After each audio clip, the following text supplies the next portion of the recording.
আজ আমি ঘুরিয়ে দেখাবো কবিগুরুর স্বপ্নের শান্তিনিকেতনে লুকিয়ে থাকা এক অসাধারণ ঠিকানা, বনবিতান হোমস্টে। তাই ভিডিওটি একদম শেষ পর্যন্ত দেখার অনুরোধ করছি। প্রতিদিনের একঘেয়ে জীবন, শহরের ব্যস্ততা আর কোলাহলের মাঝে কখনো কি মনে হয়েছে সবকিছু ছেড়ে কোথাও একটু শান্তিতে হারিয়ে যাই? এমন একটা জায়গা যেখানে সকালে ঘুম ভাঙবে পাখির ডাক শুনে, চারপাশে থাকবে সবুজের সমারোহ, আর মন ভরে শ্বাস নেওয়া যাবে নির্মল বাতাসে। প্রায় 10 বিঘা বিস্তীর্ণ সবুজ প্রকৃতির মাঝে গড়ে উঠেছে এই সুন্দর হোমস্টে। এখানে পা রাখলে মনে হবে যেন প্রকৃতি আপনাকে 2 হাত বাড়িয়ে স্বাগত জানাচ্ছে।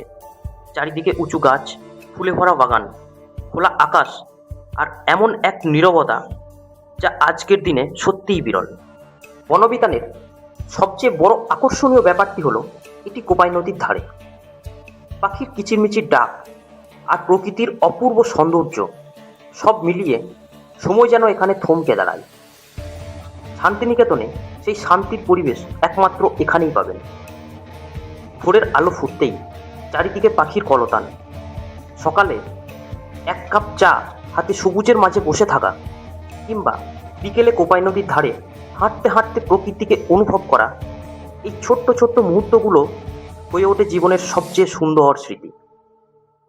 যারা পরিবার নিয়ে ঘুরতে ভালোবাসেন, বন্ধুদের সঙ্গে নিরিবিলিতে সময় কাটাতে চান, কিংবা শুধু নিজের জন্য 2 দিন শান্তিতে থাকতে চান, তাদের জন্য এই বনবিতান সত্যিই এক আদর্শ জায়গা। এখানে নেই শহরের কোলাহল, আছে শুধু শান্তি, সবুজ আর প্রকৃতির অসাধারণ স্পর্শ। শান্তিনিকেতন মানেই শুধু দর্শনীয় স্থান নয়, এটি এক অনুভূতির নাম। সেই অনুভূতিকে আরও গভীরভাবে উপভোগ করার জন্য বনবিতান হোমস্টে হতে পারে আপনার সেরা পছন্দ।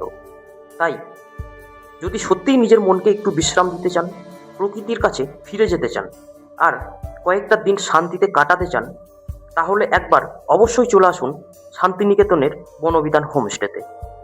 হয়তো এখানেই আপনি খুঁজে পাবেন সেই হারিয়ে যাওয়া শান্তি, যার খোঁজ আমরা সবাই কোনো না কোনোভাবে করে চলেছি। আরও বিস্তারিত জানতে ফোন করুন, কোনো সংকোচ বোধ না করে। আমরা 24 ঘন্টা অ্যাক্টিভ থাকি।